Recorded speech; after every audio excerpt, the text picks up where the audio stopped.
Hello everyone and welcome back to my YouTube channel TechWorld. Now in this video, let's have a look at the installation process of newly released Ubuntu 26.04 Resolute Raccoon. This is an LTS release, that is long-term release of Ubuntu, and this version of Ubuntu will be the base of many other Linux distributions like Zorin OS, Pop OS, Linux Mint. So this release is pretty much important, and a lot of things are improved in this release also. A massive release basically. So for this video, we will focus on the installation because already I have made a review video for that. In this video, I will show you guys that how you can install this Ubuntu LTS release to your computer, your real hardware. And also, I will show you guys that how you can install it with dual booting. That is, if you want to run Windows and Linux in same computer, so you can dual boot two operating systems. So watch this video carefully, and before watching I want to mention one thing, that I have already made a master video about dual booting. All the problems related to the dual booting are solved in that video, so you must watch that video, link in the description. Okay, so without wasting any further time, let's jump into our main topic today. So the first thing you have to do is to download the ISO image. Okay, so for that you need to go to a website called releases.ubuntu.com, and here this is the page. You can see all the releases of the Ubuntu. You have to go to the 26.04 Resolute Raccoon, and here is this page. Just scroll down and here you will get the files. This is the ISO image. You can directly download it, and the size is 6.1 GB. So if you have a decent internet connection and bandwidth, go for it.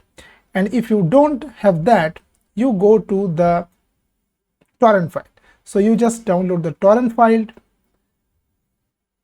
and opening this torrent file with some BitTorrent client. I am using here the QBitTorrent client. This is completely free and open source, and also very advanced features are included here. And you can see with this BitTorrent client you can just download the ISO image. So you can just download it with multiple sessions whenever your internet is ready. You need to make a bootable USB drive for installation. For that you can use the Ventoy tool. Once you install the Ventoy tool in your USB drive, and you can just copy and paste the ISO files of different operating systems, so that you can make a multiple bootable USB drive. So this is very much impressive tool, especially I like that. Otherwise you can install Balena Etcher or Rufus for the making of the bootable USB drive. And after doing all these things, you just connect your pen drive, hit the boot key, and you just boot your ISO file. Okay, and before that you need to disable the secure boot of your system. After booting with the USB drive, let's see the initial setup of the installer. And this is, you can see keyboard language and keyboard layouts are there, and don't want to connect to the internet for now. Okay, I will do complete offline installation. And this is, you can install Ubuntu, of course, and you can try Ubuntu before installing so that everything is working or not. You can see that. And now this is the interactive installation for step-by-step guidance. And here's the, now default is the minimal install, extended is all things you will be installed, right? And this is the recommended thing: install third-party softwares, and also install the additional media formats, that is codecs, to play any media formats like video and audios. So this is very much necessary, so you check both of these two, but of course internet should be connected. And now Ubuntu installer already just detects pre-installed operating systems, that is Windows and Zorin OS and Fedora like things. So what you can do, either you can choose from the above, or you can do some manual partitioning, okay, by your own hand. So currently I am doing manual partitioning so that you can understand. And these are the partitions. Okay, so this is the very crucial part of the installation. So I have an external SSD of 256 GB. Yes, 256 GB. So the first partition will be the boot partition, and this will be of FAT32 or VFAT type, and mount point will be /boot/EFI. You have to put this thing. Okay, so this will be my boot partition, and don't delete existing FAT32 or VFAT partitions. This is the important thing. Another, for the root partition, you need to select an empty drive for that. So NTFS drives you can see, and you just click change and format it as ext4, and the mount point will be root, that is only slash. This is the main file system. Okay, so these two things are ready. One is boot partition, one is root partition. That is enough for the installation. Okay, and also the bootloader installation I'm just doing in my external SSD 256 GB, and click next. And here the user profile you can create, so I'm just creating my username and password, so I'm just giving all these things. This is very much necessary. Okay, you can apply or give a strong password. And this is very nice looking map. So what will be your time zone? And I am from India, so Kolkata will be my time zone. And this is the summary, you can see, very beautiful summary. So what things has changed and what are unchanged, you can clearly see from here. Only two partitions are changed. If everything is okay, click install, and the installation starts. You can see copying files, so you have to wait for a little.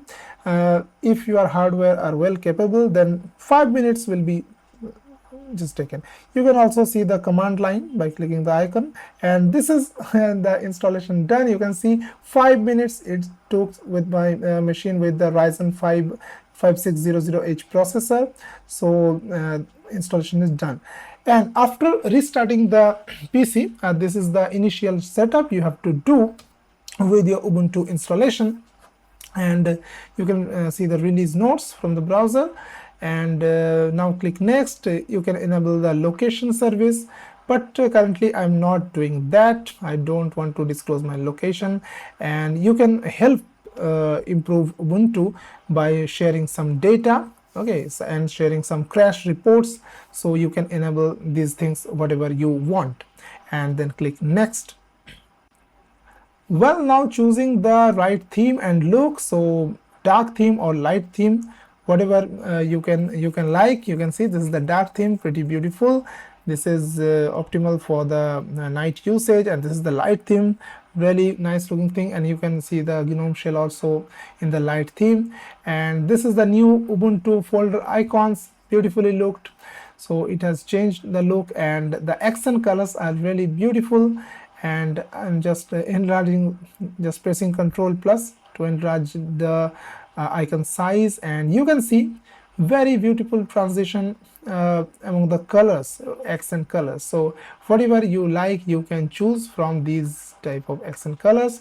And also in the App Center you can install additional apps. So that's the thing for the initial setup. And now the Ubuntu operating system is completely ready to use. You can see this is the GNOME shell, all the applications. Very smooth experience you will get. Okay, very smooth experience, believe that. And that's all for today's video. If you are enjoying this video, make sure you hit the like button, subscribe my channel, hit the notification bell icon. So thanks for watching guys, and see you in the next video very soon. Till then, take care and goodbye.